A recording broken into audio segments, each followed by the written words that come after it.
Folks, you're looking at Lake McDonald at Glacier National Park.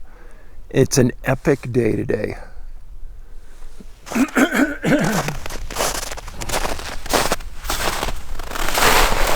Hey gang, Dave Paulides, Can-Am Missing Project, another copyrighted edition for our YouTube page, and it is epic.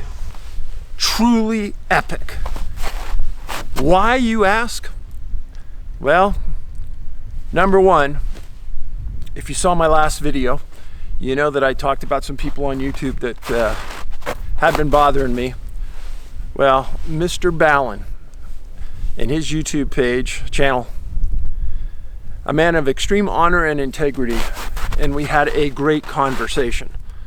And we are going to try to collaborate on some level and get together and do something of importance. But the only reason I talked to John was to have him think, when he's making a video, to do it with the idea that the families of the missing are looking over his shoulder, because that's the way I look at it when I do every video. It's important to me to do it with reverence, honesty, integrity, and he saw my point.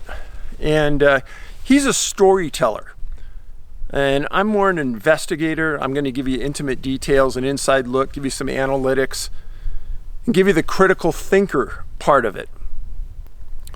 And John's storytelling ability is really, really good. And I encourage people to go to his channel, Mr. Ballen, B-A-L-L-E-N. I know that there's a lot of people that have come over to our channel from his, and I appreciate that. Thank you for coming over. A couple of things: if you're a new person, don't ever buy one of my books on Amazon, okay? Because you are going to get ripped off by resellers. Buy them from my page, $24.99. And as a goodwill gesture, I told John yesterday that my videos, or my documentaries that I've made, and I've made two of them, Missing 411 and Missing 411 The Hunted, are available for free on YouTube movies right now in the United States and in parts of Canada. It's up to YouTube where they market these. The distribution company I'm signed with has placed them there, so I really have no control over that. I know in a lot of areas you can get them on Amazon Prime as well. You can kind of get and learn a little bit about me from watching those. Now, why are we here? This is epic, folks. On the 22nd of January, Federal District Court in Washington, D.C. came out with a huge decision. And that decision gave filmmakers the First Amendment right to film right here in a national park. So it's always been okay for anyone, the public, to film if it wasn't for non-commercial use. But now the federal judge has overturned the ruling that it is required to get a permit and to pay for a commercial use in a national park. That kept me out of filming this last year because Yosemite did some things that didn't allow me in. And then they wrote me a letter, and you can actually read the letter if you go to our YouTube or our website. It's canammissing.com. Under current events, I posted the letter that they wrote me. It was one of the most demeaning things I've ever seen in my life. They called our projects about missing people novelty films. And they're not novelty. To me, they're super important. But back to the filmmaker issue. A filmmaker named Gordon Price, well, in October 2018, was filming in Colonial National Historic Park in Virginia. And he was filming on a very lonely stretch of road that had notoriety for paranormal activity and things. He didn't have a permit to be on this property that's managed by a national park. But he filmed and he made his film.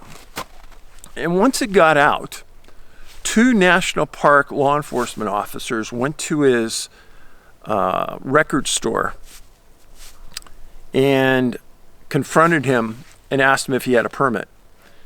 Well, he didn't, of course, and they ended up giving him a citation, and he had to go to court.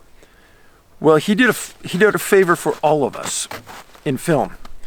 His attorney took on the position that this was a First Amendment issue, that we as filmmakers have a right to bring you these stories. It's our freedom of speech. And he won. Case got thrown out, and the judge gave them directives. Number one, the argument was, right now, this camera is sitting on a tripod.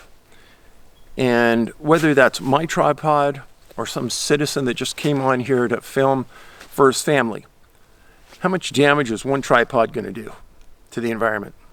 Right now it's sitting on snow, so it's not going to do any. Well, the judge said, well, if that's the case, then why do you have rules for people that just come into film for their family, and then different rules for people that are under commercial use, making a film under that First Amendment? And of course, the government didn't have a good reason. So the decision came out. I'm carrying the decision with me just in case the policemen come and try to stop me. But it's huge. It is huge. And you can guarantee that this summer I'm going to be in several parks filming and telling the stories of the people who disappeared.